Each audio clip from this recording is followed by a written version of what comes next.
পবিত্র কোরআনে শুদ্ধ তেলাওয়াত ও তাজবিদ শিক্ষা বিস্তারের লক্ষ্যে পরিচালিত দারুল কিরাত 2026-এর সেন্ট্রাল ব্রাঞ্চের পুরস্কার ও সনদ বিতরণ অনুষ্ঠিত হয়েছে।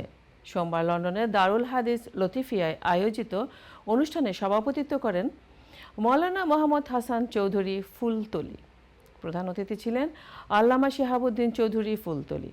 এবছর সেন্ট্রাল ব্রাঞ্চ থেকে 96 জন শিক্ষার্থী চূড়ান্ত পরীক্ষায় অংশ নেয়। পুরো যুক্তরাজ্যের বিভিন্ন শাখা মিলিয়ে পরীক্ষায় অংশ নেয় 600-র বেশি শিক্ষার্থী। অনুষ্ঠানে বিজয়ী শিক্ষার্থীদের হাতে সনদ, পুরস্কার, সম্মাননা, পাগড়ি ও বোরখা তুলে দেওয়া হয়। অনুষ্ঠানে আলেমা উলামা, শিক্ষাবিদ ও অভিভাবকরা উপস্থিত ছিলেন।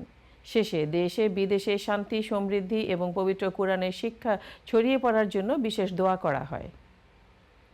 Madrasa, Darul Hadith Latifia, and inshallah I plan to go on to the degree program with PwC next year, inshallah. I have just completed the Darul Salam course in Darul Hadith Latifia.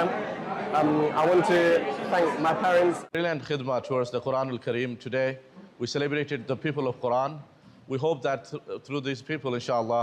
রহমতুল্লাহি আলাইহির এই বিশ্বব্যাপী খেদমতের যে অংশ আমরা আজকে দেখতে পেলাম। আমি বিগত কয়েকদিন দারুল বিভিন্ন সেন্টার গিয়েছি, ছাত্রদের সাথে, শিক্ষকদের সাথে দেখা হয়েছে।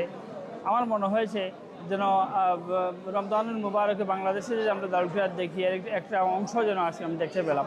দারুল কিরাত মজিদিয়া ফুলতলী ট্রাস্টের ইউকে প্রধান কেন্দ্র আজকে সনদ বিতরণী অনুষ্ঠানে উপস্থিত হয়ে এখানকার ছেলে মেয়ে কোরআন শরীফের প্রশিক্ষণ নিয়েছে। আমি দোয়া করি তাদের এই প্রশিক্ষণ দ্বারা বিভিন্ন দিকে কোরআন শরীফের আলোয় আলোকিত হোক, তাদের শুভকামনা।